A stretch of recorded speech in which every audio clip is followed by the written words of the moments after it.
Papa Dudut. Ako nga pala si Mengay, 30 years old. Ang aking isinulat sa kwento ay tungkol sa amin ng nanay ko. Kaming dalawa na lang ang magkasama sa buhay at matagal nang umexit sa mundong ito ang aking tatay. Yun din ang naging rason kung bakit naging sobrang close kami ni nanay, lalo na noong nagdalaga na ako. Maituturing ko siyang parang best friend ko. Nasasabi ko sa kanya lahat ng nangyayari sa akin at pinapakinggan niya ako. Ganon din ako sa kanya. Kapag may mga problema siya o dahilan ng kanyang kasiyahan, ako agad ang sinasabihan niya. Dahil nga roon kaya siguro'y wala kaming naging ibang mga malalapit na kaibigan dahil sapat na para sa amin ang pagkakaibigan namin bilang mag-ina. Hindi na namin kailangan ng ibang tao. Nasubok lang ang relasyon naming mag-ina nang magkaroon ng bagong boyfriend si nanay, Papa Dudut. Nagkaroon na rin naman si nanay ng mga boyfriend mula noong namatay si tatay. Hindi ko naman siya pinagbawalan. Gusto ko rin siyempre na mahanap niya ang the one para sa kanya. Kasi nga hindi naman habang buhay ay magkasama kaming dalawa sa isang bahay. Makakapag-asawa rin ako at kailangan ko nang bumukod pag nagkataon. Napag-usapan naman namin yun noon. Gusto ko lang din talagang maging masaya si nanay. Matagal na rin namang wala si tatay at wala nang ibang dahilan para hindi siya maghanap ng bagong kabiyak niya. Kaya lang papadudod sa lahat ng nakarelasyon ni nanay, etong pinakabago ang hindi ko po nagustuhan. Hayaan niyong ipaliwanag ko sa inyo kung bakit.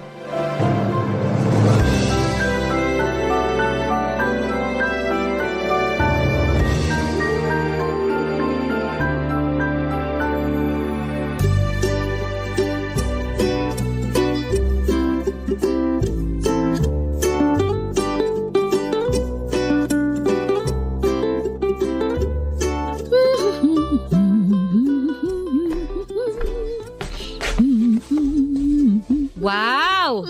Mukhang good mood si nanay ah. Ganda pa ng outfit, oh. Saan ang punta? Sa Sabado pa. Nagtatry lang ako ng isusuot ko para ready na. Pang Gen Z ang outfit ha? Aba syempre, hindi nila pwede malaman na 60 years old na ako. Kaya ko pa namang lumaban sa mga Gen Z na yan. Tignan mo nga oh, ang waistline ko parang pang grade 8 lang sa nipis. Gandang-ganda sa sarili yarn. Aba, sino ba naman ang bubuhat ng bangko ko? Di ako na. Ikaw na talaga. May pupuntahan ka ba sa Sabado? Kasi buong araw akong wala. Dito lang ako sa bahay. Pecha di peligro eh. Manonood na lang ako ng TV tsaka kakain ng mga tira sa ref. Pwede naman kasi kitang bigyan ng pera kung nauubusan ka na. Nagiging sugar mommy ka na naman sa akin. Okay pa ako, Nay. Okay pa ako. Promise. Ayoko rin namang lumabas eh. Huwag niyo na akong pilitin kasi ayoko makakita ng tao sa day off ko. O sige, bahala ka. Ipagluluto na lang kita ng bilo-bilo sa Sabado para may pangmeryenda ka. Mamamalengke rin ako ng prutas. The best talagang nanay ko! Woo! Mag-update ka pag uwi ka na ha. Huwag magpapagabi. Depende sa kadate ko kung anong oras niya ako ihahatid. Aba, wala pang isang buwan na naghiwalay kayo ni Tito Art ha. May bago ka agad. Iba talagang kamandag ng waistline mo, Nay! Pahaplos naman! Baka sakaling swerte hindi na ko, tsaka magka-love life na ako! Anong akala ng Tito Art mo, iiyakan ko siya? Manigas siya. Hindi ganito kanipis ang waistline ko para umiyak lang sa maling lalaki. Ang taray talaga ng prinsipyo ng waistline mo sa buhay, Nay! Grabe! I love it! Sino ba yan, ha? Chika nyo naman. Shh! Wag muna today, okay? Ang arte talaga ng matanda, oo. Dali na, bago ko pumasok sa trabaho. Sino yan, ha? Basta gusto ko na siya. Mabango, maporma, tisoy, saka maputi ang tuhod at siko. Bakit naman ginawa niyong blind item, Nay? Paborito ko yung ngipin niya na kahit sungki, ang ganda pa rin pag umingiti. Ang sarap itsulaps. Nay, wala akong pakialam sa ngipin niya at sa tsulalap moments ninyo. Sino siya? Patingnan ko ng picture. Wala siyang picture sa cellphone ko eh. Anong Facebook niya? Dali, Nay, ako na mag-check. Friend mo ata siya sa Facebook. Ha? Sino? Pa-suspense naman, grabe. Si Luigi? Sinong Luigi? Yung kaklase mo nung elementary hanggang high school? Yung laging naghahatid sa'yo rito sa bahay tuwing wala kang payong pagtag-ulan? OMG! Nay! Bakit si Luigi pa? Bakit kaklase ko pa? Sorry, Nak. Hindi natuturuan ng puso kung sino ang pipiliin niya.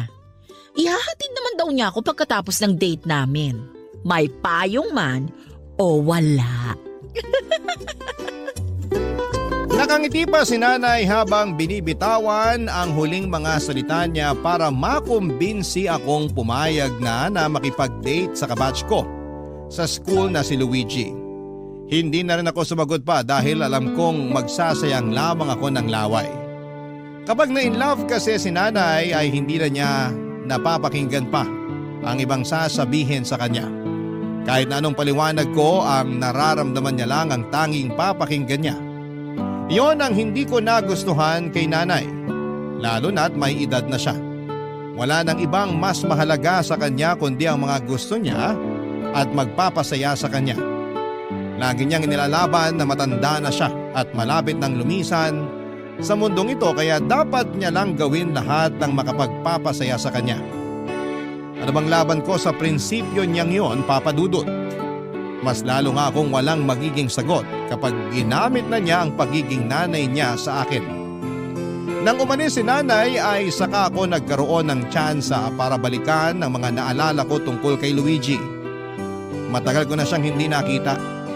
Graduation pa namin noong high school yung huling beses na magkita kami. Inabutan niya ako ng garland na gawa sa tsokolate. Gawain ng nanay niya. Alam daw kasi niyang mabilis akong magutom tuwing nabubor ako. Kaya ang haba pa ng listahan ng mga estudyanteng gagraduate noon at sinabayan pa ng mga message mula sa mga guro at ibang mga politiko.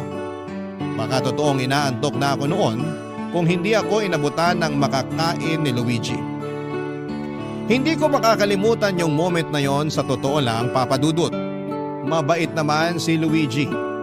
Pero hindi ko lang tanggap na siya ang napisil ng nanay ko na gawing karelasyon. Kaedad ko lamang siya. Bakit naman mas bumaba ang age requirement ni nanay para sa mga jojowain niya? Hindi ko matanggap.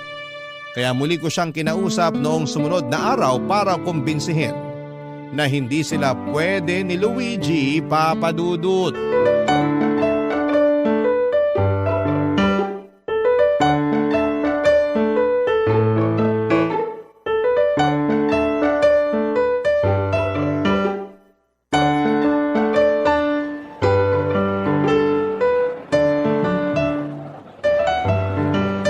Bongga ha? Ngayon mo lang ulit ako dinate. Touch naman ako, anak. Nalipat na ba ang Mother's Day? Naging busy ka na kasi sa mga bagong kumari mo eh. Ako naman naging busy rin sa trabaho. Wala na tuloy tayong team building. Hoy, namiss ko naman itong paglabas-labas natin. Namiss ko ang bonding natin. Sulitin na natin tong araw na to para makapag-bonding tayo, Nay. Anong gusto mong pag-usapan? Kumusta ka naman sa trabaho? Okay naman, ganun pa rin. Alam mo bang may pwede akong ireto sa inyo? Ang layo na agad ng usapan? Kakasimula ko pa lang na kumustahin ka sa trabaho? Napunta na agad sa irereto? Hindi maayos ang transition, ha? Dapat kasi magmadali bago ka pa maunahan. Bakit ba napunta sa reto ang usapan? Alam mo namang hindi ko na kailangan yan dahil meron na akong Luigi Yung na... kapatid ng boss ko. Naku, Nay, biyudo yun. Mayaman. Gentleman pa. Parang si tatay. Ay, hindi ako interesado sa mga ganyan. O sige, kung hindi ka interesado sa kapatid ng boss ko, pwede rin naman yung isang katrabaho ko. NGSB yun, Nay. Wag ka. NGSB? No girlfriend since birth. Naku, Nay, maasikaso yun. Grabe. Tisoy, magkakuko sila ni tatay. Di ba? Paborito niyo mga kuko ni tatay? Anak. Teka, mukhang ayaw niyo yata ng walang experience sa relasyon, ha? Marami pa ako ritong nakalista, Nay. Wait ka lang, ha? Wait lang. Makinig ka kaya muna sa akin. Alam ko na. Ito, hindi ko pa nakakausap pero friends kami sa Facebook nito. Laging nagpo-post na sawa na siyang maging single. Sino yan? Uy, interesado siya. Prof ko nung college, Nay. Binata pa to.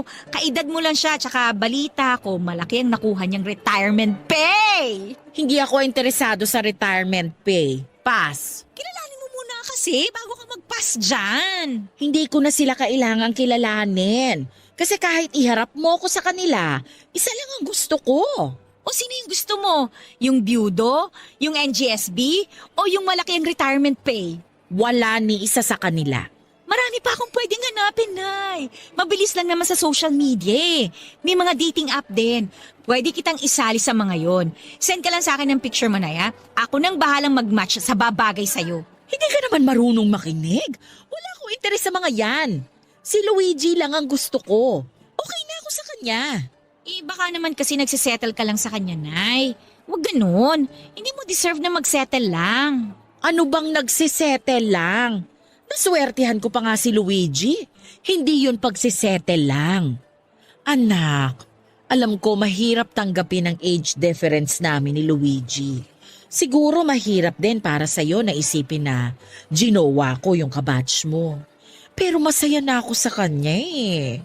Promise. Hindi mo masasabing masaya ka na talaga sa kanya hanggat hindi ka pa sumusubok ng iba. Sumubok na ako ng iba noon. Alam mo yan. Hindi ba't wala namang tumagal? Walang pumantay sa tatay mo. Eh di wag ka na lang magjowa dahil wala namang papantay kay tatay sa puso mo, di ba? Wala naman talaga. Oo, yun naman pala eh. So dapat single ka na forever, okay? Ayokong maging single forever. Kasi nahanap ko na yung lalaking kahit mismong tatay mo a-approve sa langit. Si Luigi yun. Anak, ngayon lang talaga ako nakaramdam ulit ng ganito. Maniwala ka. Ibigay mo na sa akin to. Eh, pero Nay. Anak, umuwi na lang tayo. Baka masira lang tong plano nating magandang bonding. Tara na. Alam kong nagpasensya lang si nanay sa akin noon, Papa Dudut. Ayaw niya lang makipagtalo sa akin. Napilitan na lamang akong umuo sa kanya at naglakad lamang kami saglit sa mall para maghanap ng mga kailangan namin sa bahay. Nilibre ko siya ng ice cream para mabawasan ang inis niya sa akin na hindi niya pinapahalata. Gumanda na rin ang mood ni nanay pagkatapos noon, lalo na noong nabili na namin lahat ng kailangan namin sa bahay. Habang nasa loob ng taxi ay hindi kami nag-iimikang dalawa. Nakatutok lamang siya sa kanyang cellphone. Alam kong kausap niya si Luigi noon at hinayaan ko na lamang siya. Wala na rin naman ako magagawa pa. Ako naman yung nasira ang mood noon pero hindi ko pinahalata. Naghanap ako ng matamis na makakain sa mga pinamili namin para umayos ang mood ko. Pero hanggang sa makababa kami ng taxi ay hindi nakatulong na pagandahin ng matamis na kinain ko ang mood ko. Hindi ko naman yun pinahalata kay nanay, Papa Dudut. Nagpaalam si nanay na magpapahinga na sa kwarto. Alam kong kahit papaano ay medyo may sama siya ng loob dahil sa pagpupumilit kong ireto siya sa ibang lalaki. Hinayaan ko siyang muli. Tumambay ako sa kusina habang pumapapak ng suha na binudbura ng asukal. Sinabayan ko yon ng nagyayelong tubig. Hawak ko ang cellphone ko at chinek ko, Papa Dudut, ang Facebook ni Luigi. Inesto ko siyang saglit. Maraming ganap sa buhay niya at mukhang asensado na siya sa larangang pinili niya. Mukha rin siyang masaya. Pinost na nga rin niya ang mga date nila ni nanay. Pumait na naman ang panlasa ko dahil doon. Muli kong binudbura ng asukal ang suha. Hindi yun nakatulong, sadyang mapait na ang panlasa ko dahil hindi ko matanggap kung bakit sa dinami-rami ng mabibingwit na isda ni nanay. Ang bangos na si Luigi pa ang nakuha niya. Pero ang nanay ko, sobrang kilig na kilig talaga sa kanya. Barangay Love Stories. Barangay Love Stories. 2 taon makalipas ang pagpanaw ni tatay, Papa Dudut, ay nagkaroon po ako ng pagkakataon na makita ang mga bagong karelasyon ni nanay. Tulad ng sinabi ko sa inyo ay hindi ko siya pinigilan. Wala akong ibang gustong mangyari kundi ang mapasaya si nanay. May mga nakarelasyon siyang biyudo. Napalapit na rin ako sa kanila na parang tatay ko na. Pero hindi rin nagtagal ang lahat. Naisip ko na baka hindi pa kasi naka-move on ng totoo si nanay, kaya hindi ganon kalalim ang mga naging relasyon niya sa mga unang taon na single siya.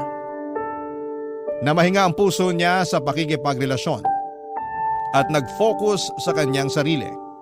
Nagsumba at nakipagmadyong sa kanyang mga nakilalang kumare at ilan naming kapitbahay. Mas naging masaya si nanay dahilan para lumitaw ang kagandahan niya. At dahil doon ay muli na naman siyang niligawan. May mga nanligaw at naging karelasyon siya na mas bata lang sa kanya nang hindi lalagpas ng 5 taon. Ayos lang ako roon, Papa Dudut.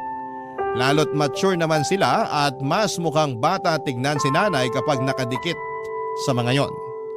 Hindi rin nagtagal ang mga relasyon na yon, Papa Dudut. Sinabi ni nanay na siguro'y hanggang doon lang talaga siya. Sabi niya baka kay tatay lang niya nahanap ang forever niya.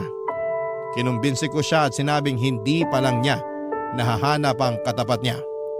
Yung lalaking papantay o baka humigit pa sa pagmamahal ni tatay.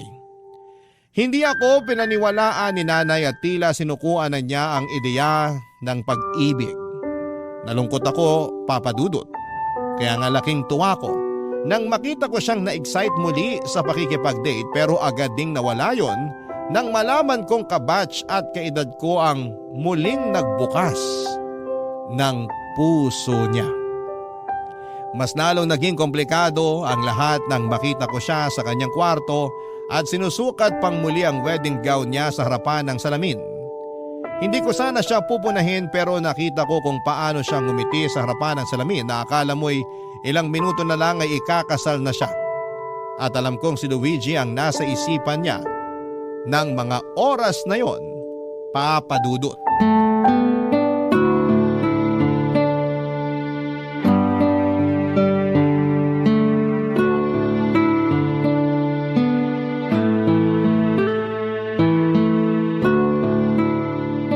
Iba rin talaga ang ngiti.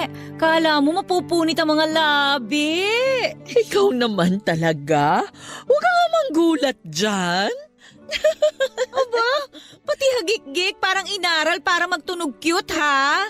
Inaaral ba ang hagik-gik? Hindi ka naman marunong humagik-gik ng pa-demure at cutesy, Nay. Wag nga ako ha, wag ako. Nagbabago kasi ang tao. Masama ba? Masaya lang naman ako. Ay, sana lang hindi dahil kay Luigi. Sorry, pero dahil ito kay Luigi. At dahil ba kay Luigi, kaya mo inilabas ulit yung wedding gown mo? Pwede.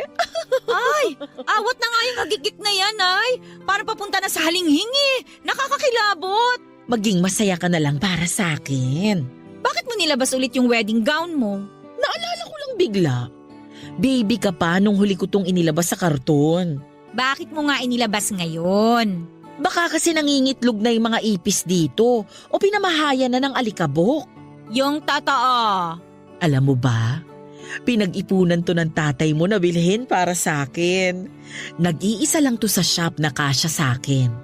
Alam mo naman ang katawan ng nanay mo noon. Panlaban sa muse ng mga liga. Siguro para sa akin talaga to. Hindi mo sinasagot yung tanong ko, Nay. Ilang patatas at carrots din ang masipag na binenta ng tatay mo, makaipon lang. Naaalala ko nga, medyo may lupa-lupa pa tong gown nung inabot niya sa akin. Paano ba naman kasi? Masyadong excited na iabot sa akin. Galing siya sa paghuhugot ng carrots at patatas sa lupa. Hindi ko makakalimutan yon. Talagang nililihis niyo yung usapan, no? Ano ba ulit yung tanong mo? Ay, pasensya ka na. Ang sarap lang kasing balikan ng alaala ng tatay mo at ng gown na ito. Paniguradong mabubura ang mga yan kapag nagplano ka na magpakasal sa iba. Paano mo naman nasabi? Iba kasi yung ngiti mo sa salamin eh. Parang ilang oras na lang at ikakasal ka na. Grabe naman. Yan naman yung hagigik na akala mo teenager na umiibig. Nakakaloka. Umiibig naman talaga ako. Alam mo naman yun. Kay Luigi, Oo. balak nyo na bang magpakasal? Kaya ba nilabas nyo yung gown na yan? OA ka naman, Mengay. Hindi pa nga niya ako inaaya. Pero kung ayain kayo, papayag ka. Oo naman. Hindi ako magsisinungaling sa'yo. Sa totoo lang, hindi naman talaga ang mga itlog ng ipis o alikabok ang dahilan kaya nilabas ko tong gown ko. Alam ko. Hindi ko nga alam kung bakit pati itlog ng ipis dinamay niyo eh. Anak, masaya lang ako. Ngayon ko lang inilabas ang gown ko kasi ngayon lang ulit akong nangarap na maisuot ito pagkatapos pumanaw ng tatay mo. At dahil nga kay Luigi. Oo, dahil sa kanya. Magkano kaya magpa-dry clean ng wedding gown, no? Muling binalik ni nanay ang pagkakatitig niya sa salamin habang nakapatong lang sa kanyang harapan ang kanyang wedding gown.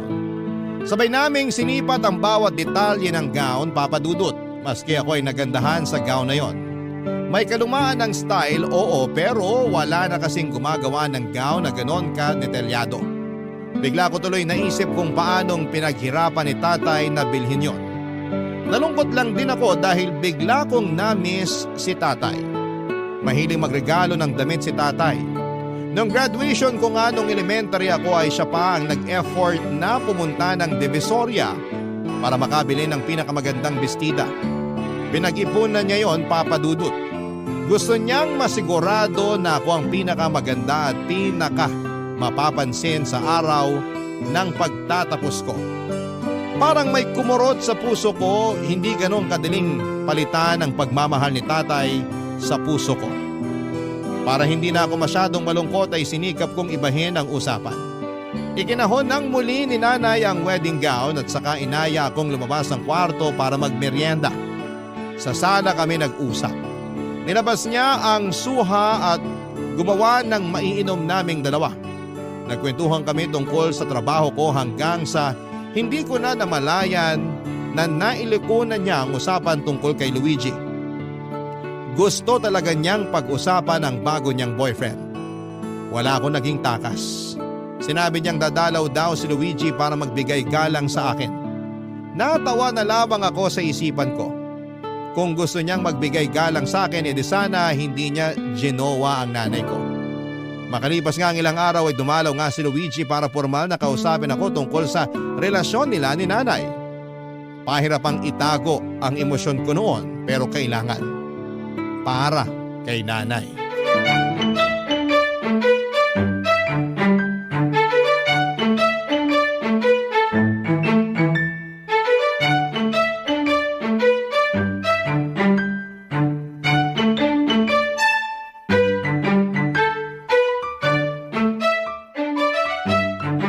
Luigi, siya si Mengay. Nay, magkaklase kami ni Luigi dati.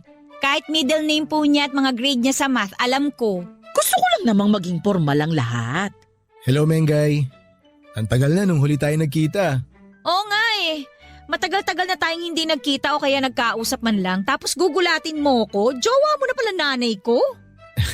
Sa totoo lang, nagulat din naman ako. Hindi ko talaga alam na may in love ako sa nanay mo. Ako rin kaya. Sa ating tatlo, ako yung pinaka nagulat. Huwag na kayong makipagtalo ha. Ako ang panalo dito. Nagbibiro lang si Mengay ha. Huwag mong masyadong pansinin yan.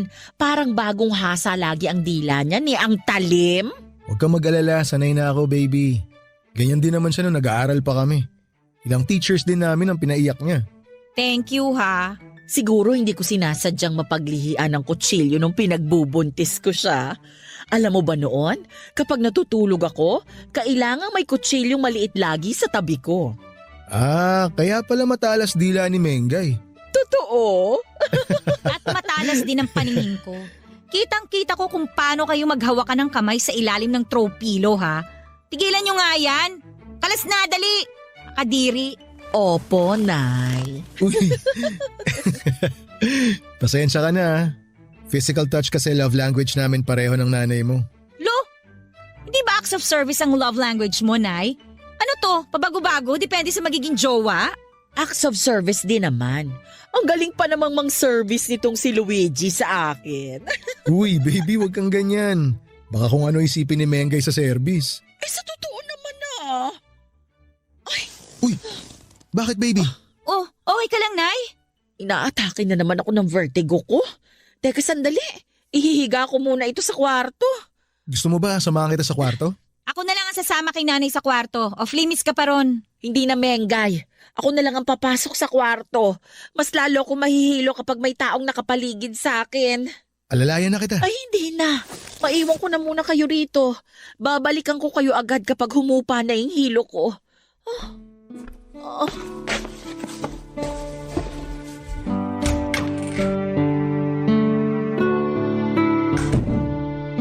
Mana ka pala sa nanay mo, no? Paanong mana? Yung vertigo. Hindi ba nung nag-aaral pa tayo, inatake ka rin ng vertigo habang nagre-review tayo nun sa library? Para dun sa science quiz bee natin? Naalala mo pa talaga yun, ha? Sino bang makakalimot dun? Ay, Bakit? nakalimutan mo na? Hindi ko na nga masyadong maalala yun eh. Kapag inaatake ako ng vertigo, hindi ko na maalala yung mga sumunod na nangyari. So hindi mo maalala na napaibabaw ka sa akin dala ng hilo? Tapos, aksidente mo akong nahalikan sa labi. Pagbagsak mo. Nanlaki ang mga mata ko hindi lang dahil sa sinabi ni Luigi kundi dahil bigla kong naalala yung eksaktong nangyari na yon. Nasa library kami at nagre-review. Kaming dalawa lang noon dahil nakimiting ang librarian namin sa ibang mga guro. Pinagkatiwala sa amin ang library dahil maliit lang naman yon at tiyahin ni Luigi ang librarian. Nang tumayo ako para ibalik ang libro sa bookshelf ay bigla akong inatake ng vertigo. Nahalata agad ni Luigi yon kaya nagmadali siyang harapin ako. Hindi naging maayos ang balanse ko at nabuwal ako sa kanya. Hindi yon napaghandaan ni Luigi kaya na out of balance siya at natumba. Sabay kaming bumagsak sa sahig na naging dahilan para mapaibabaw ako sa kanya at mahalikan ng hindi sinasadya ang mga labi niya. Parang eksena sa isang pelikula ang datingan. Hindi na lang yon sineryoso ni Luigi dahil mas inalala nito ang kalagayan ko. Binuhat niya ako papunta sa klinik para masiguradong maayos ako. Hindi niya ako iniwan hanggat hindi sinasabi ng nurse na maayos na ako. Nakahiga lang ako noon sa klinik at doon na lamang pinagpatuloy ni Luigi ang pagre-review habang pasaglit-saglit na kinukumusta ang pakiramdam ko. Sadyang maalalahanin si Luigi, iyon ang napansin ko sa kanya noon. Sa tuwing nakatutok ang kanyang mga mata sa librong binabasa niya, yun naman ang pagkakataon ko para matitigan siya. At sa unang pagkakataon ay napansin kong gwapo pala siya. Mas mahaba pa ang pilik mata niya kesa sa akin. Makinis ang mukha niya, papadudot. Kahit nagaktak na ng pawis, gwapo siya talaga. At sa unang pagkakataon ay nakaramdam ako ng pagkabog ng puso ko. Hindi dahil sa vertigo ko, kundi dahil nagkagusto ko kay Luigi. Hindi niya yon nalaman. Hindi ko naman binalak na sabihin pa. Barangay Love Stories. Barangay Love Stories. Siguro parte ng pagkontra ko sa relasyon ni Nanay at Luigi yung hindi ko pagkakaroon ng tsansa kay Luigi nung nag-aaral pa lamang kaming dalawa. Kaibigan lang talaga ang naging turing niya sa akin at hindi ako natuwa doon. Lagi ko siyang nakakasama sa mga quiz bee at school projects. Lagi po kami magkasama sa isang section. Magkasama tuwing recess, pero bakit hindi niya ako napansin? Doon nga ata nagmula ang insecurity ko dahil hindi niya ako magawang tignan bilang isang babae na pwedeng ligawan o makrasyan man lang. Nagpupulbos naman ako. Mabango naman ako. Lagi naman akong nakangiti sa kanya at hindi ako nagpakita ng kagaspangan ng ugali. Pero bakit hindi niya ako makita? Lagi niya akong hinahatid sa bahay tuwing magkasabay kaming pauwi, lalo na tuwing wala akong dalang payong tuwing maulan. Tinutokso na nga kami madalas ng mga kaklase namin pero deadma siya. Iba pa rin ang nagawa. Pinili niya naligaw siya sa mas matandang mga estudyante kesa sa kanya. Hindi ko nga rin alam kung paano niya napasagot ang mga itinuturing kong ate sa school. At bakit yon ang nililigawan niya at hindi na lamang ako na mas bata lang sa kanya ng ilang buwan. Lagi nga rin akong tinutokso ng mga kaibigan ko kung bakit hindi pa ako gumawa ng paraan para ligawan ako ni Luigi. Kung alam lang nila na halos lahat ay ginawa ko na para mapalapit sa kanya pero wala pa rin. Hanggang sa isang araw ay sinukuan ko na lamang ang feelings ko para sa kanya. Mula noon ay natakot na akong mapalapit sa mga lalaking nagugustuhan ko dahil natatakot akong hindi magustuhan pabalik. Na-trauma nga siguro ako ng slight nang mangyari sa amin ang mga ganon, Papa Dudut. Hanggang sa kasalukuyan ay baon ko pa rin ang trauma at insecurity na yon, lalo kapag nakaharap ako sa salamin at pinagmamasdan ang bawat mali sa itsura ko.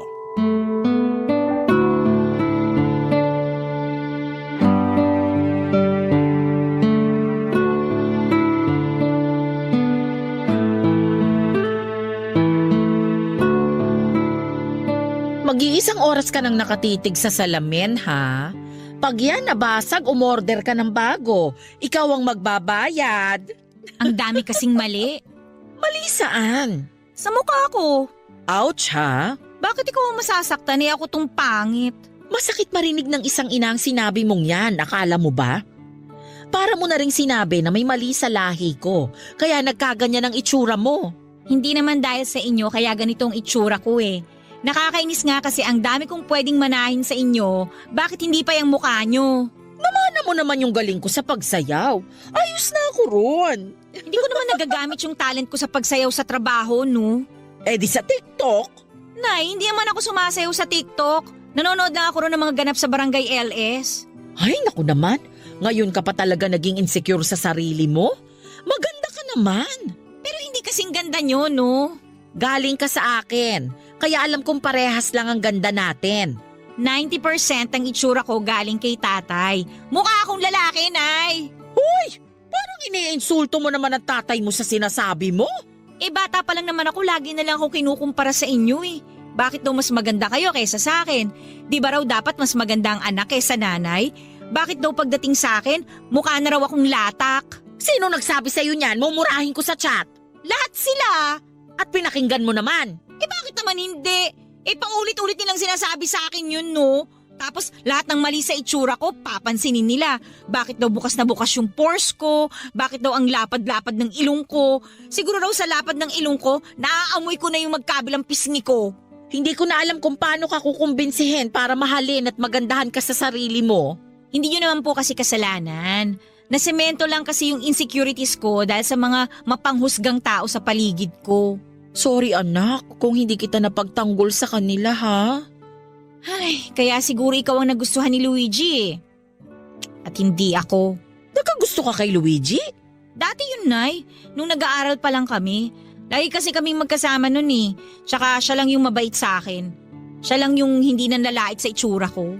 Mabait talaga si Luigi, ano? Hindi ka galit na nagkagusto ako sa kanya dati? Ay hindi! Bata ka pa naman nun. Normal lang yun. Kilala mo naman ang nanay mo.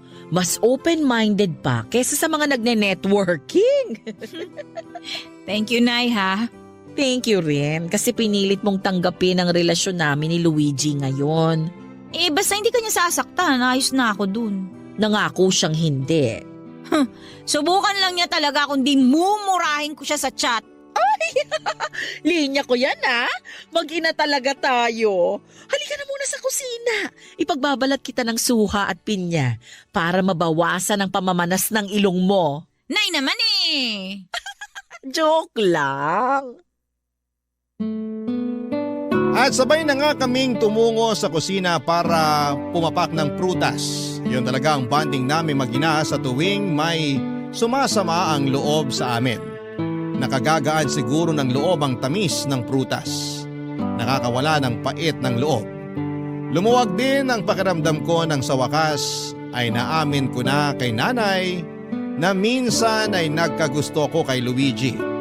Siya lang ang tanging nakaalam noon. Kahit nga mga kaklase at kaibigan ko noon ay hindi nagawang sabihin ang tungkol doon.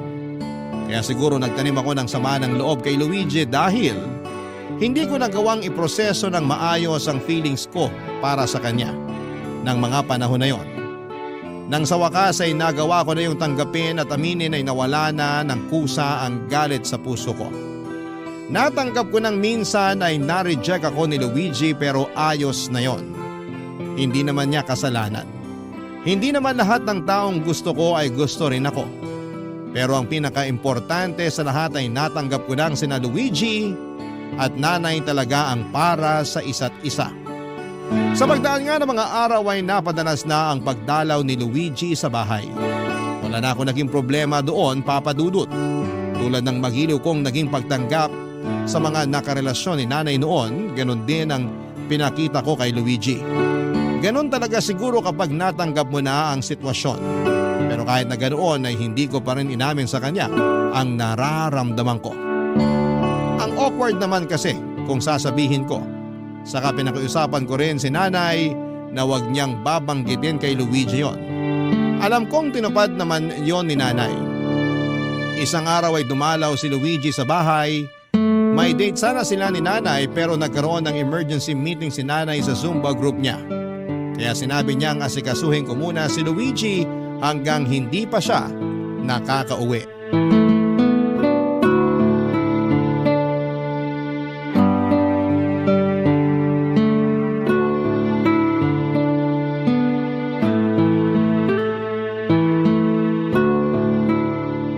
Anong oras kaya makakabalik nanay mo? Wait mo na lang text niya sa'yo. Magsasabi naman yun. Ikaw naman, masyado kang clingy sa baby mo ha. Sabado kasi ngayon. Naisip ko lang baka mahirapan kaming makahanap ng sasakyan. Pauwi na yon. Kung sakaling wala kayong masakyan, dito na lang kayo sa bahay mag-date. Tipid pa, di ba? Iwas traffic. Kaso, third wheel ka. Hindi ako magiging third wheel sa inyo, no? Magkukulong lang din naman ako sa kwarto ko at manonood ng paborito kong K-drama. Bakit kasi ayaw mo pang mag-boyfriend? Para hindi sa mga opa sa K-drama ka kinikilig. Ay nako, kung hindi rin naman itsurang opa ang mabibingwit ko, kahit maging matandang dalaga na lang ako. Hindi ko naman iniisip na magiging matandang dalaga ka. Nagulat nga ako nung sinabi ng nanay mo na hindi ka pa raw nagkakaroon ng boyfriend eh. Si nanay talaga, likas ang pagiging marites. Sa ganda mong yan, nakakapagtaka naman kasi talaga. Hindi ako maganda, no? Isang malaking kasinungalingan yan. Hoy, hindi ako nagsisinungaling. Alam mo yan, nung nag-aaral pa nga tayo, di ba ako yung lagi nagno-nominate sa'yo para maging muse sa klase natin? Di ba ginagawa mo lang naman yun para asarin ako? Ha? Hindi ah. Kailan pa ako ng asar? Minominate kita kasi naniniwala ako sa ganda mo. Pero wala namang bumoto sa akin noon. No ka ba? Ako? Binoto kita. Nangawit na nakakataas kamay ko nun eh. Ikaw lang. Talo talaga ako kung ikaw lang, no? Ang importante, may naniwalang maganda ka. Kalokohan. Alam mo, yan ang kahinaan mo. Hindi mo makita yung ganda mo. Nagtataka nga ako sa iyo eh, kung bakit kailangan mo pang pahiran lagi ng pulbo yung mukha mo. Kasi pinaghihiyang mukha ko sa mantika. Tsaka yung humor mo, nakakatulong sa ganda mo. Gumaganda ka lalo kasi nakakatawa ka. Oo nga no, lagi nga pala kitang napapatawa nung nag-aaral pa tayo. Ikaw nga lang nakakapagpatawa sa akin dati. Yung mga naging girlfriend mo nun, di ka ba nila napatawa? Ano yun, landi-landi lang? Haplusan lang, ganun? Nadali mo. Wala kang kahit isang naging girlfriend doon na napatawa ka? Di nga, seryoso ba? Ikaw sana, kaso… Anong ako sana? Hala, ayan na. Napaamin tuloy ako nang wala sa oras. Paano nga ako? Ay, total matagal na rin naman na yun. Sige, aaminin ko na. Nagkagusto ako sa'yo noon. Kaso parang lagi nababahag buntot ko eh tuwing susubukan kong umamin sa'yo. Nagkagusto ka sa akin? Oo, ikaw ang consistent crush ko nung elementary at high school tayo. Kaso parang hindi mo naman ako type nun. Paano mo naman nasabi? Lahat kasi ng mga lalaki na lumalapit sa'yo noon sinusupladahan mo. Inisip ko tuloy na galit ka sa mga lalaki. Pero hindi ka naman kasali sa sinupladahan ko nun ah. Yun nga eh, sa loob-loob ko, ang swerte ko. Kaya naisip ko na baka kaya hindi mo ako sinusupladahan kasi kaibigan ang turing mo sa akin. Mali ang na-pick up ng radar mo. Mali? Nagkagusto ako sa'yo nun. Kaya lang iba naman yung ginujowa mo eh. Puro yung mga ate sa school natin. Ang gaganda tsaka ang sikat pa ha. Ano bang laban ko sa mga yun? Naisip ko nga baka mahilig ka talaga sa mas matanda sa'yo eh. Mas lalo lang akong tumiklop. Siguro may mommy issues ka, no? Uy, wala ah.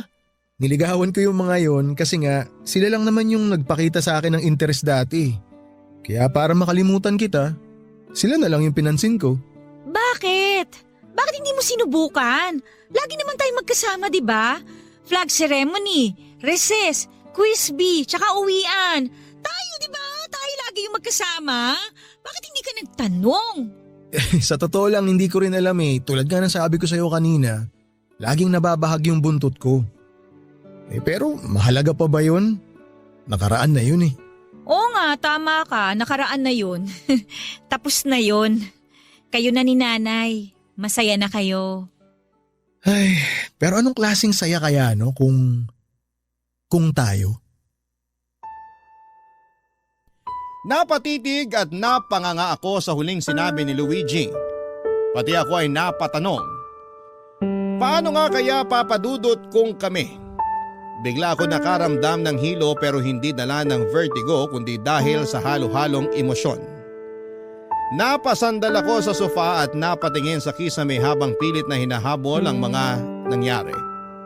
Alam kong nakatitig lang sa akin noon si Luigi at hindi ko magawang ibaling ang tingin ko sa kanya sa takot na muling lumakas ang nararamdaman ko para sa kanya. Para akong bumalik bilang kaklase ni Luigi, bilang teenager na lihim na nagkagusto sa kanya. Binalikan ko saglit ang mga naging ala-ala ko noong mga panahong pinipigilan ko pa ang nararamdaman ko para sa kanya. Halos maiyak ako't lalo't parang natuwa ang batang Mengay dahil sa wakas, ang pinapangarap kong Luigi noon ay nagkagusto naman pala sa akin. Aksidente akong napangiti at nahuli yon ni Luigi. Napatawa ito dahilan para mapatingin ako sa kanya. At doon nagsimulang magtitigan ang aming mga mata. Naglapit ang aming mga muka at nagdikit ang aming mga labi. Hindi na kami nakapagpigil, Papa Dudut. Parang sabay naming binalikan ang aming kabataan at sinulit namin ang pagkakataon na yon. Naghalikan at nagyakapan hanggang sa pareho kaming hindi nakapagpigil na hubaran ng bawat isa. May nangyari sa amin. Nang matapos kami ay sakto namang dumating si nanay nang walang kamalay-malay sa nangyari. Hindi kami makatingin ng diretsyo kay nanay, Papa Dudut. Nagpanggap akong may pupuntahan lang para makaiwas sa kanila. Alam kong sinundan ako ng tingin ni Luigi palabas ng pintuan, Papa Dudut. Pagkatapos noon ay nakatanggap ako ng text mula kay Luigi. Mag-usap daw kami dahil parang nalito na siya sa nararamdaman niya. Para raw bumalik ang pagmamahal niya sa akin at napaiyak na lamang ako dahil parehas kami ng nararamdaman at hindi ko alam kung paano yon ipoproseso. Sa tingin po ninyo, ano ba ang dapat kong gawin? Sana'y magawa ninyo akong tulungan, isa akong masugid na tagapakinig ng Barangay LS, lalo na ng Barangay Love Stories. At hangad kong makarating sa inyo ang kwentong ito at umaasa ako na sana'y matulungan po ninyo ako sa sitwasyon na pinasok ko. Maging ng inyong mga tagapakinig. Salamat po sa lahat. Ako po ang inyong kabarangay forever, Mengay. Dear Papa Dudut, hindi ako relihiyosong tao pero paborito kong Bible verse ang sinasaad ng Kawikaan chapter 19 verse 14. Tungkol po ito sa pag-aasawa. Ayon dito, bahay at mga kayamanan ay minamana sa magulang. Ngunit ang mabait na asawa ay galing sa Diyos. Minsan ko yung narinig nang naimbitahan akong umaten sa isang church service taong 2019. Doon ko nakilala si Ryla na kapwa ko first timer sa simbahang yon. Pero hindi na naulit ang pagkikita namin dahil sa pandemic.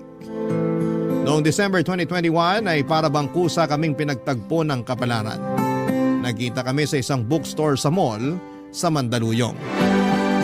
Nakamask pa ang mga tao noon dahil pandemic pa, pero unti-unti nang nasasanay. Doon nagsimula ang constant communication namin hanggang sa niligawan ko siya. Matapos nga ang 2 buwan ay sinagot niya ako, Papa Dudut. Tawagin niyo na lamang ako sa pangalang Tuti. 31 years old at isang web developer. Pero bago ko napunta sa posisyon kong ito, ilang taon din akong namasukan bilang katukatulong ng tiyo ko sa tindahan niya ng mga karne sa palengke ng Araneta, Cubao. Wala rin kasing anak ang tiyuhin ko kaya malaking pabor talaga na tinutulungan ko siya sa kanyang business. Pero sinabi ko sa kanya na gusto ko namang sumubok ng ibang trabaho. Bagay na sinang-ayunan niya.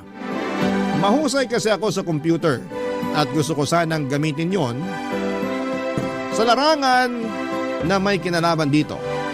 Nagsimula ang job hunting ko taong August 2022 at kasama ko na noon si Ryla dahil magka-live-in na kami. Kaya lang ay hindi naging madali ang paghahanap ko ng trabaho dahil nagka-problema ako, Papa Dudut.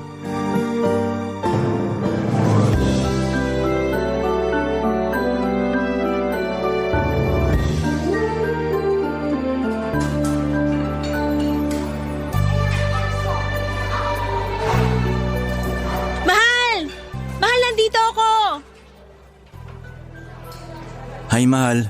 Kanina ka pa ba rito? Mga 10 minutes siguro. Upo ka na, dali. Sige. Nung nalaman ko kasi na tinuloy mo yung pagpunta sa interview mo, nagmadali talaga akong puntahan ka rito sa malapit para abangan ka. O ano, kamusta interview? Ayun, ligwak. Ha?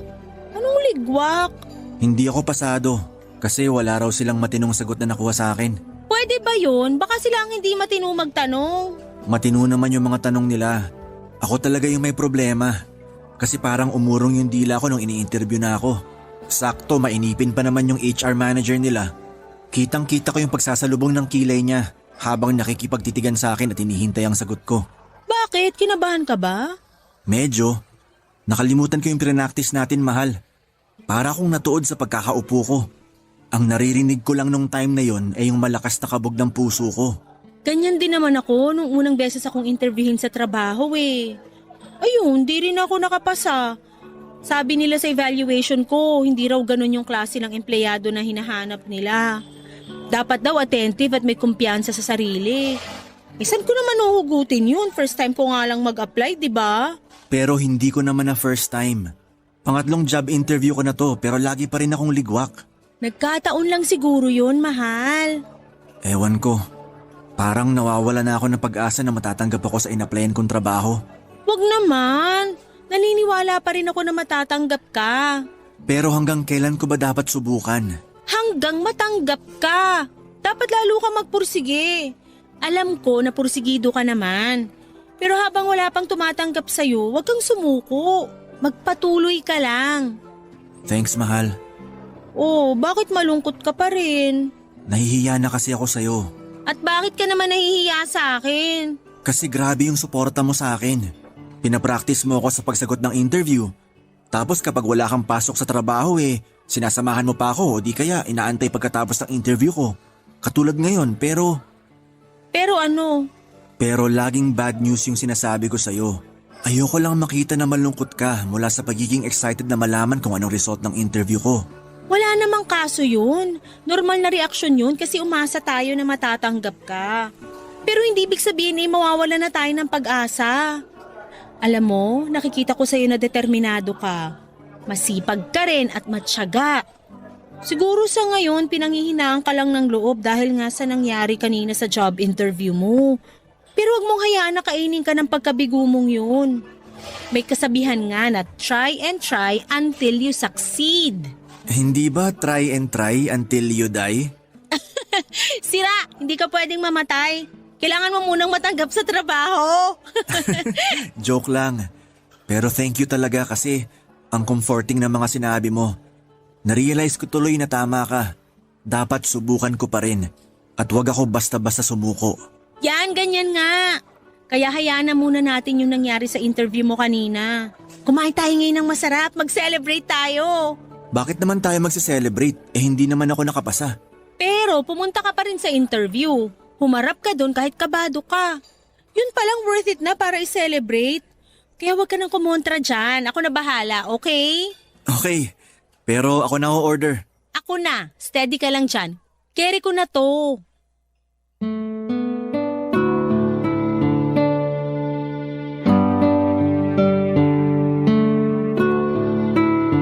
Papadudot naging kami ni Ryla noong February 2022. Siya ang first girlfriend ko at yon ang unang pinakamasayang Pasko ng buhay ko kasama siya. Ulila na kasi ako sa mga magulang at wala ring kapatid. Ang tiyuhin ko na lamang ang nagpaaral at kumupkop sa akin. Hindi ko masyadong feel ang Kapaskuhan dahil nga lagi kaming abala ng tiyo ko sa business niya. Kaya nang dumating si Ryla ay naranasan ko mag-celebrate ng Pasko. Hindi rin siya rin ang humimok sa akin na ituloy na ang pag-a-apply ng ibang trabaho.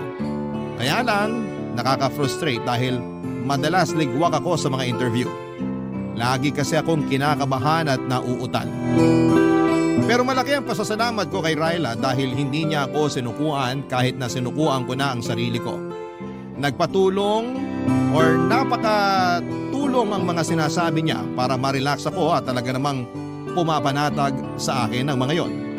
Bukod doon ay gustong-gusto ko rin ang pagiging optimistic niya. Kaya nga hindi nagtagal pagkatapos ng ilang pang mga pagsubok ay natanggap ako sa isang maliit na lending company bilang computer technician. Sobrang saya ni Ryla nang ibinalita ko yon sa kanya at excited siya sa pagsisimula ko sa trabaho.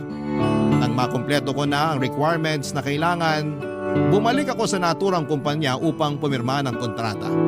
Binigyan na nila kaagad ako ng schedule kung kailan ako magsisimula sa probationary period ko. Papadudot.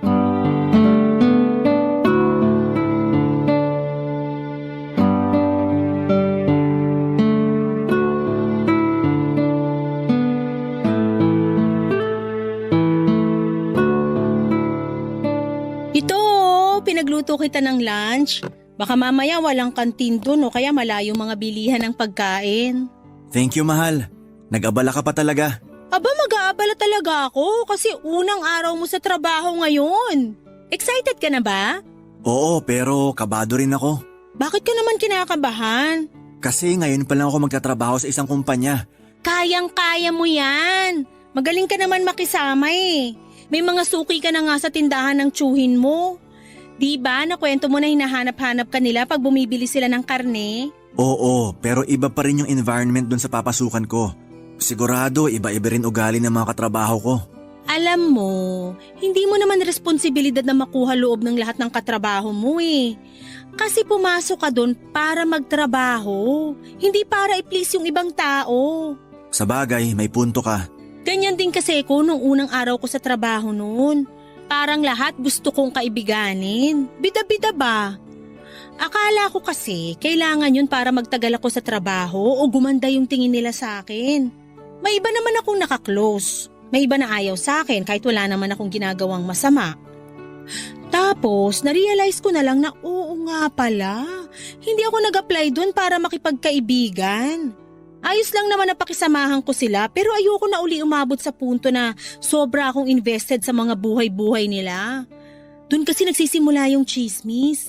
At kapag puro chismis na lang yung inatupag ko, wala na ako natatapos sa mga trabaho ko. Tatandaan ko yung mga sinabi mo. Pero sa pagkakakilala ko sa'yo, hindi ka naman chismoso.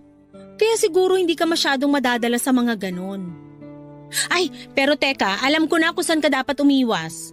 Saan? Eh di dun sa mga babaeng lalandi sa'yo. May ganun ba dun? Aba oo, talamak yung mga ganun sa trabaho. Kahit nga may asawa na o boyfriend, pag natipuhan ka, lalandiin ka talaga. Haharot-harutin ka. Hindi naman ako magpapaharot sa kanila, mahal. Dapat lang. Kung di, alam mo na kalalagyan mo, tuti. Oh, bakit naman yun ang tawag mo sa akin? Seryoso kasi ko kaya tinawag kita sa pangalan mo. At seryoso rin ako na hindi ako magpapaharot sa mga babaeng yun. Unang-una may girlfriend ako at ikaw yun. Ikalawa, bakit ko naman sisirain yung tiwala mo sa akin? Ay, pasensya ka na, mahal.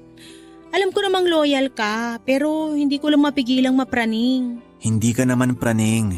Kung nag-aalala ka kasi sabi mo nga talamak yung kabitan sa corporate job, normal na reaksyon lang yun. Kaya dapat kong gawin bigyan ka ng assurance na hindi masisira ang relasyon natin dahil dun. Salamat, mahal. Napanatag na ako. Ikaw talaga? Pero walang anuman. Basta, maniwala ka sa akin. Good boy yata tong mahal mo. Ay talaga? Dapat lang kasi magaling kaming mga babae makaamoy ng nagsisinungaling na boyfriend. Kapag napatunayan kong may iba ka at taga dun sa pinagtatrabahuhan mo, babalatan ko kayong dalawa ng buhay. Parang nawala na yung kaba ko sa first day of work ko ah. Saan na napunta? Sa'yo, mas kinabahan na ako sa mga sinabi mo. Hoy, eto naman. Biro lang. Pero feeling ko masyado ako nagpadala sa emosyon ko.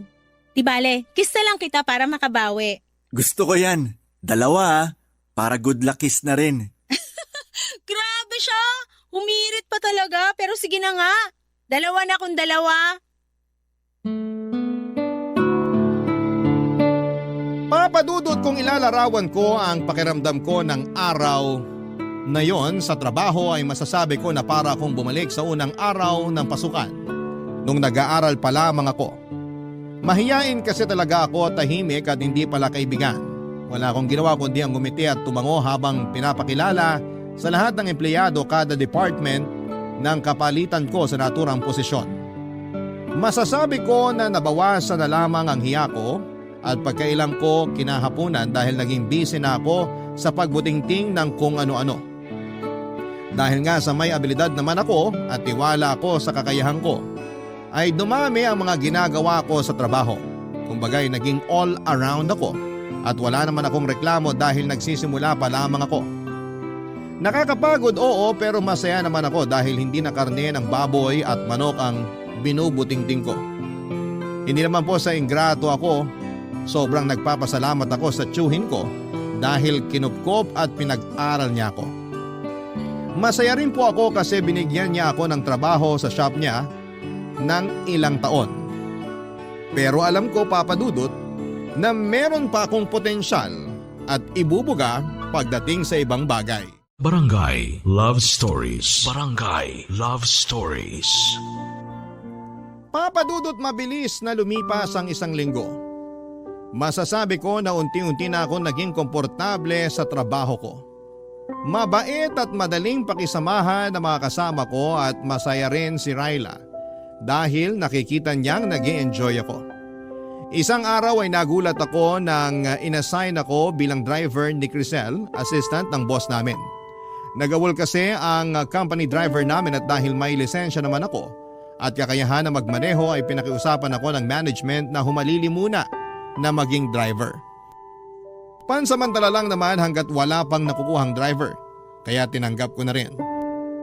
Ang gagawin ko ay ihahatid at susunduin ang boss namin at si Crisel tuwing may mga meeting sila sa labas. Malaking bagay yon dahil napaka-traffic sa Metro Manila at sobrang hassle rin kung magko-commute sila. Pero may mga pagkakataon na si Crisel lang ang madalas kong hinahatid at sinusundo papunta sa mga meeting niya sa labas bilang proxy ng boss namin. Busy kasing tao yon at malaki naman ang tiwala niya kay Crisel bilang assistant. Kaya nga madalas na kami lang dalawa ang magkasama. Bagay na hindi ko naman binigyan ng mali siya noong una, Papa Dudut.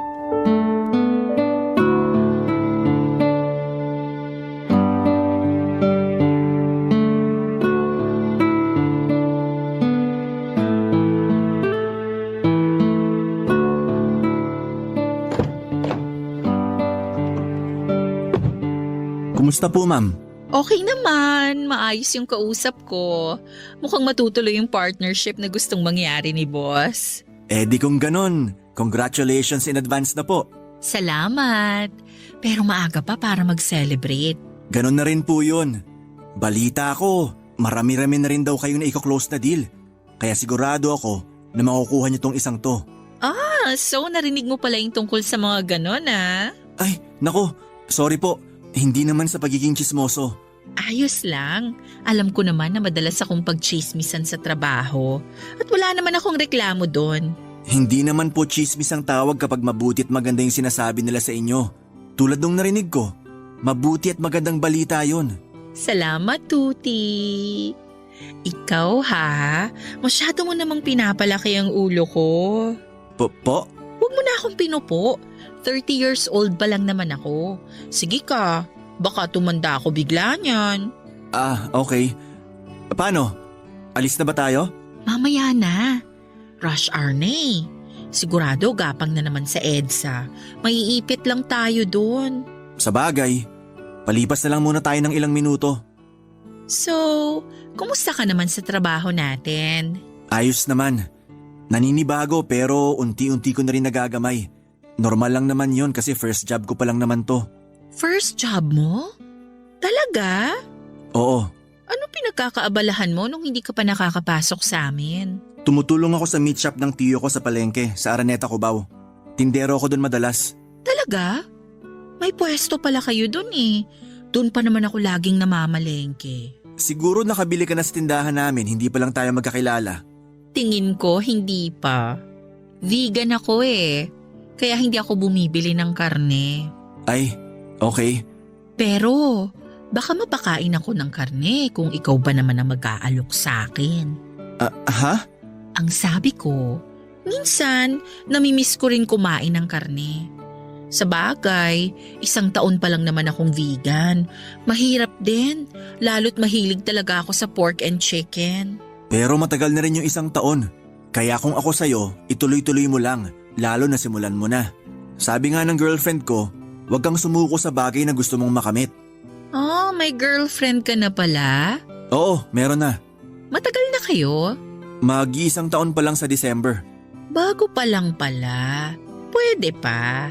Pwede pang ano? Sabi ko, pwede na siguro tayong umalis. Suungin na natin yung traffic. Meron pa kasi akong pupuntahan pagka-out ko sa trabaho. Nako, sana kanina nyo pa sinabi. Para naman nakaalis na tayo. Ayos lang, wala namang kaso. Hindi naman ganun kahalaga yung pupuntahan ko. Sigurado kayo? Oo. Baka nga hindi na ako tumuloy kasi nagbago na pala ang isip ko. Baka magmukmuk na lang ako sa bahay habang inuubos ko yung natira kong bote ng wine.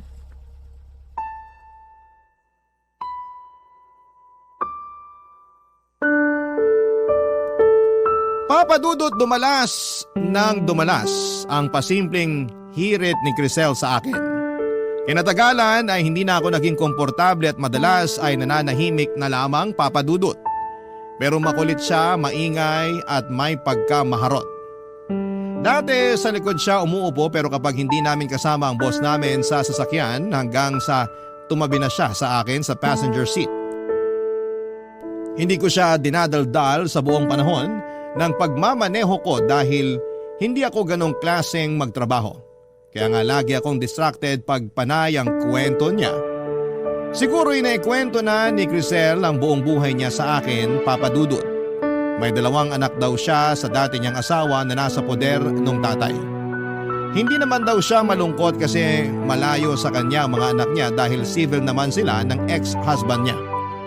Gustong gusto raw niya yung buhay na walang iniintinding iba. Pero binibisita pa rin naman daw niya yung mga bata kapag may okasyon. Bukod doon, ongoing daw ang annulment nila. Hindi ko naman tinanong pero kinuwento na lamang niya bigla. Hinayaan ko na lamang siya dahil nga mas mataas pa rin ang posisyon niya kesa sa akin. Pero isang araw ay nagulat ako dahil nakatanggap ako ng mensahe mula sa kanya dahilan para maggalit sa akin ng girlfriend ko na si Ryla, papadudot.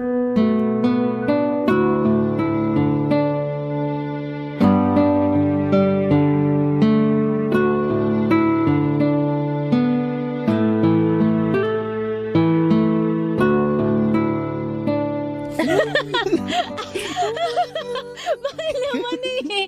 Tama na sabi, nakikiliti na ako. Yan kasi, nandaya ka sa game natin. Tapos ayaw mo pang aminin kaya dapat kang parusahan. Gusto ko namang maparusahan mo. Pero hindi naman yung ganito na mamamatay na ako sa kakatawa. Kinakabag na ako tsaka sakit na lang bang ako. Nako, parang alam ko na ibig sabihin ng ngiti mong yan, mahal. Aba dapat lang. Hindi lahat ng gusto ko kailangan sabihin ko.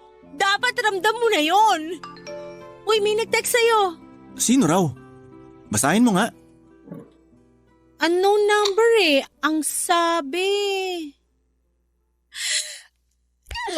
Aray ko naman, mahal. Bakit ka ba namamalo? Dapat nga sipain ko pa mukha mo eh. Sino to nag-text sa'yo? Bakit ganito mag-texto? Ha? Tingin nga. Ayan, basahin mo. Ang sabi, I love you daw. Sino yan? Hindi ko kilala to, mahal. Kilala mo to. Imposibleng random text to. Sino yung sabi eh? Baka na wrong send lang. Teka, tatawagan ko nga para pagsabihan.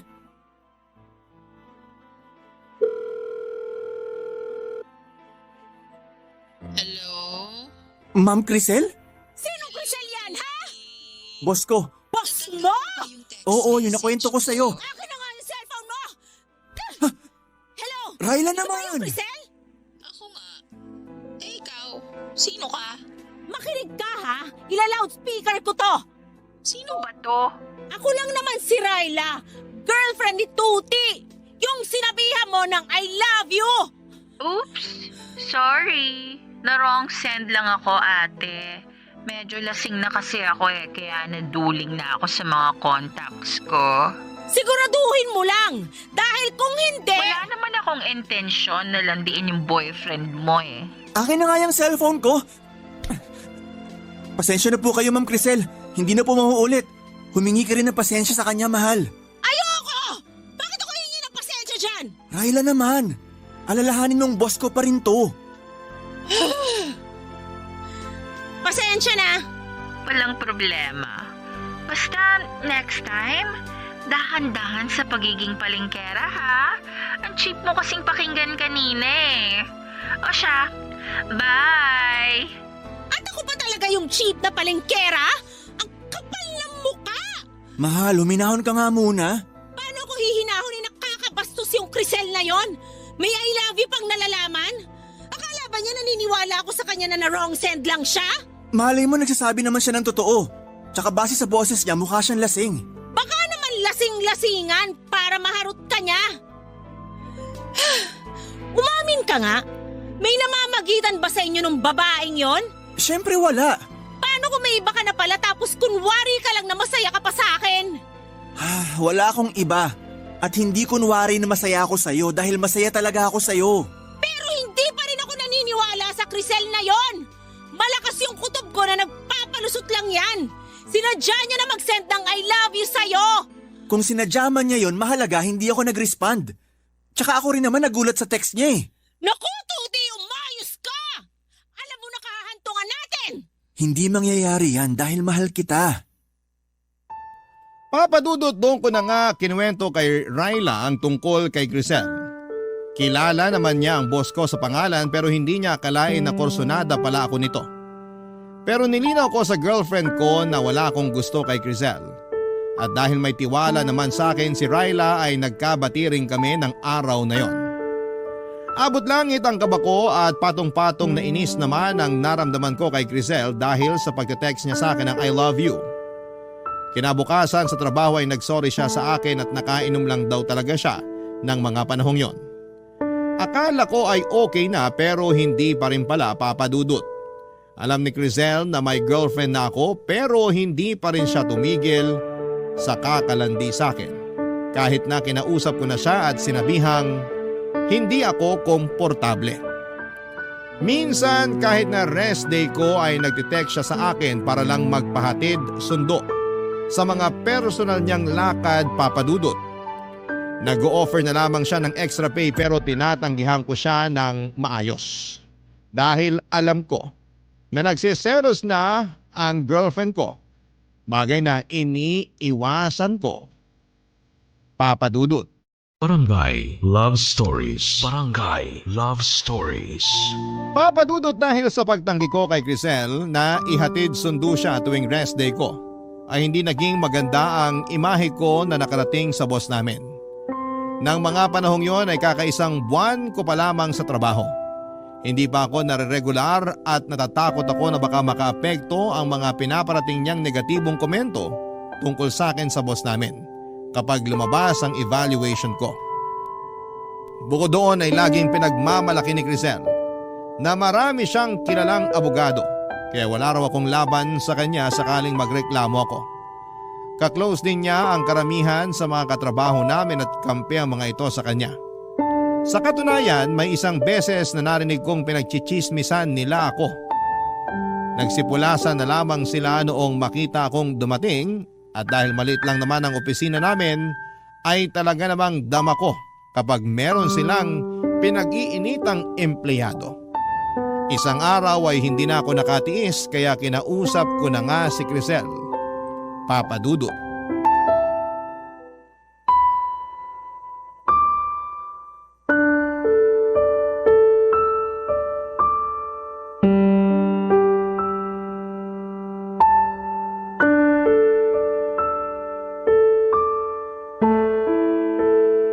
Ma'am, pwede ko po ba kayong makausap? Marami akong ginagawa eh. Tungkol saan ba yan? Hindi na kasi ako komportable na laging bukang bibig ng mga tao rito sa kumpanya.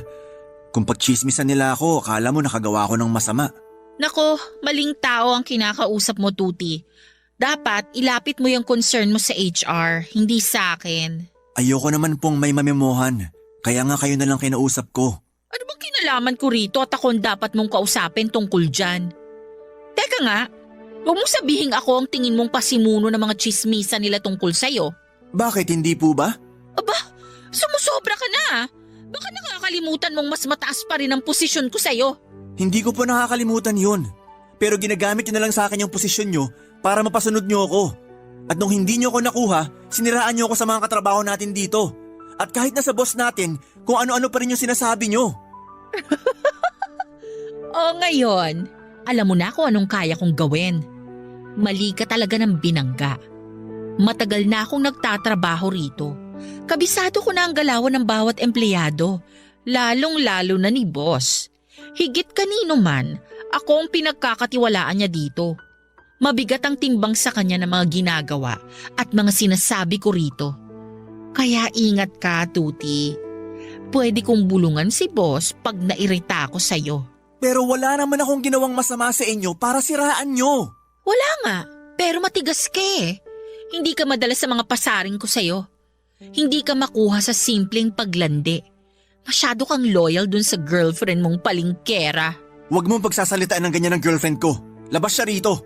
Oh, ang sweet naman, pero nakakasuka kayo. Sa bibig nyo na mismo galing. Nilalandi nyo ako kahit alam nyo na may girlfriend ako. Sino sa atin na nakakasuka? Hoy, magdahan-dahan ka sa sinasabi mo. Nagsasabi lang naman ako ng totoo. In case nakalimot kayo kung hanggang saan lang kayo. Alam mo, so far, ikaw pa lang yung bukod-tanging lalaki na hindi ko nakuha. Lahat kasi ng nilandi ko, bumibigay sa akin. Pero ikaw, mailap ka. Bakit ba kasi masyado kang loyal sa girlfriend mo? Kasi mahal ko si Ryla. Ay, hindi naman totoo yung pagmamahal na yan. Napatunayan ko ng hanggang salita lang yan. Sa una lang yan masaya, pero sigurado ako na sa bandang huli, masusuka ka na sa umay. Sigurado ako, iiwan ka rin ni Ryla. Kasi, ganyan ka lang. Anong ganito lang ako? Yung walang binatbat, walang ipagmamalaki. Yung tipong dehado pa na maregular sa trabaho.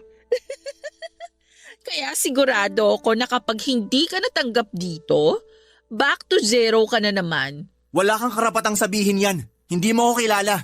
Hindi na kita kailangang kilalanin ng husto para masabi ko na wala kang kwenta.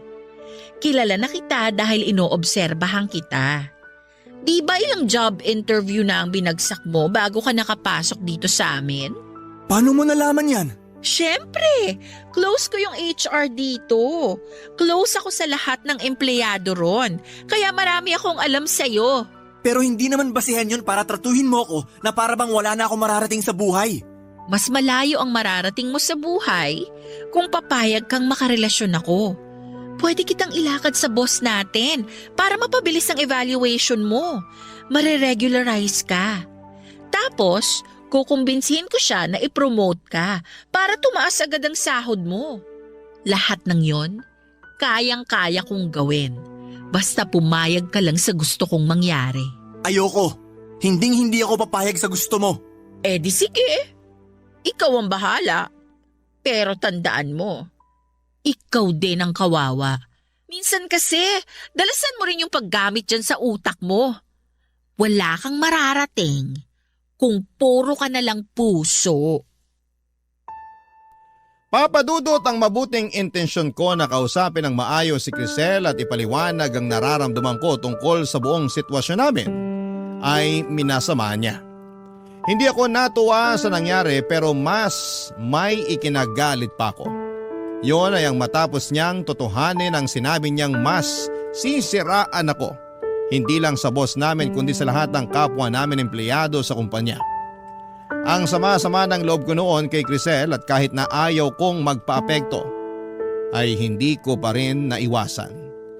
May isang beses na kinausap na ako ng boss namin para pagsabihan tungkol sa mga sumbong at paratang ni Crisel sa akin at hindi naman ako nakasagot kasi biglang bumalik yung nararamdaman ko tuwing may job interview ako.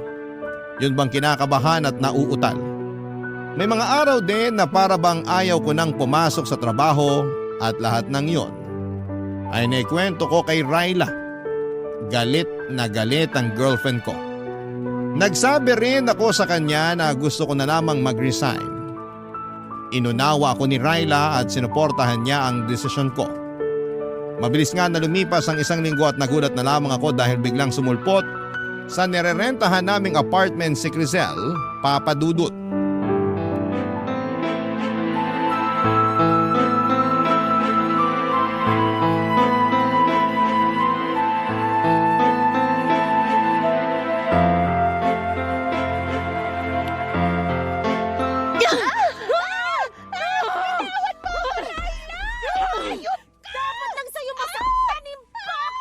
Tama na yan, Ryla. Tigilan mo na yan. Bakit mo ba ako inaawat? Hindi pa ako tapos sa babaeng yan! Ayoko lang magkasakitan kayo. Magkakasakitan talaga kami kasi ang kapal ng mukha niya pumunta rito! Mas makapal ang mukha mo! Anong sinabi mo? Mahal naman. Nakakabuisit! Ano ba kasing ginagawa niya dito? Bakit ka ba kasi pumunta dito sa apartment namin, Crisel? Tsaka paano mo nahanap tong address namin? Eh di tinanong ko sa HR, tanga! Hoy! Bawal yung ginawa mo! Wala ka nang pakialam doon! Bubunutin ko talaga lahat ng buhok mo sa anit eh! Mahal, huminahan ka nga muna. Hindi mo pa sinasagot yung tanong ko. Bakit ka pumunta rito? Gusto ko lang talagang humingi ng sorry sa'yo. Kasi kung hindi dahil sa akin, hindi ka magre-resign sa trabaho. Hindi ko naman sinasadya na siraan ka sa boss natin at sa iba pang empleyado. Sorry na, Tuti. At sa palagay mo, may magagawa pa yung sorry mo? Hindi ikaw ang kinakausap ko kaya manahimik ka. Paano kung sabihin kong ayoko? May magagawa ka ba? Ay, kahit kailan talaga wala kang class. Ang ingay mo? Ikaw ang walang class! Malandi ka! Ano sabi mo? Sandali, okay? Hindi tayo magkakaintindihan kung ganyan kayo eh. Ikaw, Crisel, kung yun lang naman pala pinunta mo rito, nag-abala ka pa talaga. Nakukonsensya kasi ako. Hindi ako pinapatulog sa gabi tuwing naaalala ko yung nangyari. Kaya nga sinabi ko sa sarili ko na gusto kitang makita para naman makahinga ako ng tawad sa'yo ng personal. Okay na yon. Pinapatawad na kita. Ganun lang yon? Patatawarin mo agad yung haliparot na yan? Hoy, Tuti! Parang wala naman yata sa lugar yung pagiging mabait mo. Sa kanya na mismo nang galing, siniraan kanya sa boss nyo at sa lahat ng tao sa trabaho, kaya ka na pag-initan! Oo nga. Pero para matapos ng lahat at umalis na si Crisel dito, sige, handa naman akong patawarin siya. Ewan ko sa'yo! Para naman nagtatanga-tangahan ka! Makakaalis ka na, Crisel. Huwag ka na rin magpapakita sa amin. Teka lang, sandali! Ano mo bang kailangan mo? Pinatawad ka na ng boyfriend ko! Umalis ka na dito! Teka, madaling-madali ka naman na umalis ako. Aalukin ko pa nga si Tuti na bumalik sa amin para magtrabaho. At bakit naman niya gagawin yon? Para maging personal driver mo? Tapos magpapahatid sundot ka? Ryla, huwag ka naman magsalita ng ganyan. Ang kapal kasi ng mukha niyang babaeng yan eh! Sige na kasi. Umayag ka na, Tuti. Sorry, pero ayoko na ulit bumalik sa kumpanya na yon. Kaya makakaalis ka na. Tanga lang ang tatangge na hindi bumalik doon. Huwag kang ang tanga, Tuti. Hindi nga raw, di ba? Bingi ka ba? Hindi ka makaintindi?